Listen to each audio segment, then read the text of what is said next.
세상에 이런 성경 말씀이 열왕기상서 11장 1절 솔로몬 왕이 바로의 딸 외에 이방의 많은 여인을 사랑하였으니 곧 모압과 암몬과 에돔과 시돈과 헷 여인이라. 신명기 17장 14절 이하에는 이스라엘 왕이 지켜야 하는 도리들을 기록하고 있는데, 병마를 많이 두지 말 것이요, 또 그것을 많이 얻으려고 애굽으로 돌아가지 말지며, 또 왕은 아내를 많이 두어 그 마음이 미혹되게 말지며, 자기를 위하여 은금을 많이 쌓지 말라고 말씀하고 있습니다. 또 왕은 율법서의 등사본을 책에 기록하여 평생에 자기 옆에 두고 읽어 하나님 경외하기를 배우며 이 율법의 모든 말과 규례를 지켜 행하라 하였습니다. 그런데 다윗도 솔로몬도 율법서를 곁에 두고 읽지 않았기 때문에 하나님께서 미워하고 싫어하는 일을 했던 것입니다.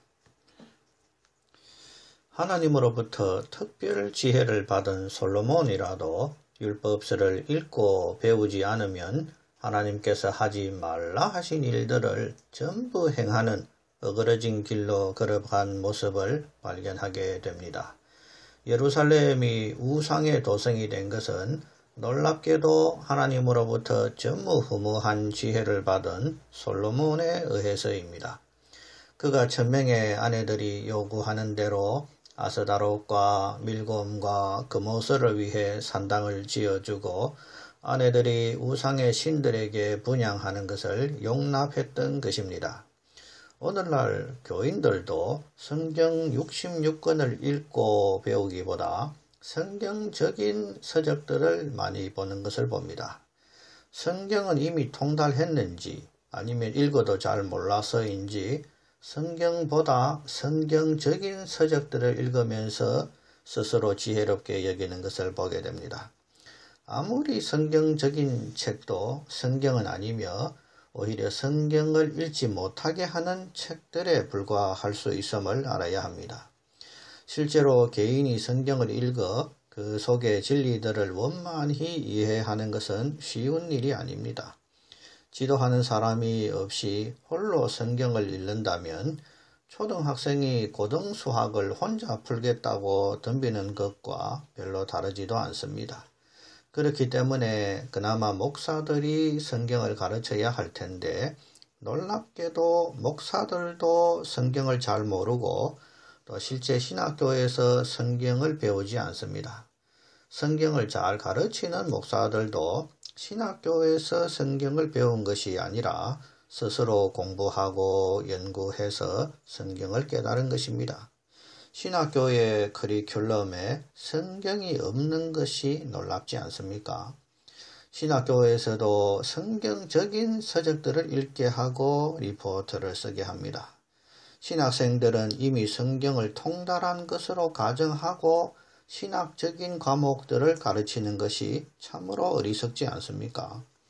또 신학 교수들도 실제로 어느 스승에게 성경을 체계적으로 배우지 않았기 때문에 성경을 모르기는 마찬가지입니다. 소경이 소경을 인도하는 어리석음이 신학교에도 있는 것이지요. 이런 현실이기 때문에 신학을 하고 목사가 되어도 실제 성경을 배운 적이 없으니 모르는 것이 당연합니다. 성경을 모르는 사람이 목사가 되어 설교를 하니 무슨 설교를 하겠습니까? 성경은 한 절 읽고 나서 온갖 세상 이야기로 교훈만을 찾아가는 설교를 하는 것입니다.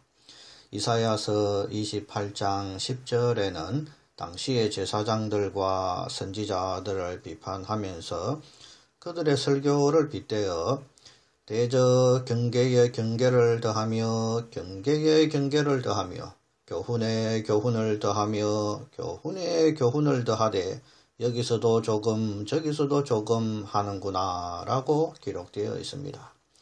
꼭 오늘의 목사들의 제목 설교나 예화 설교와 같지 않습니까?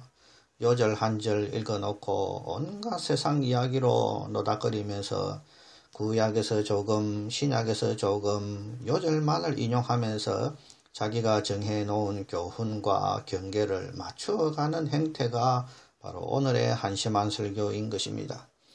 하나님께서는 목사 개인의 교훈이 교인들에게 전달되기보다 하나님께서 기록하신 하나님의 말씀, 성경이 교인들에게 읽어져서 들려지고 그 말씀을 원만히 풀어 해석해 주는 것을 바라고 계실 것입니다.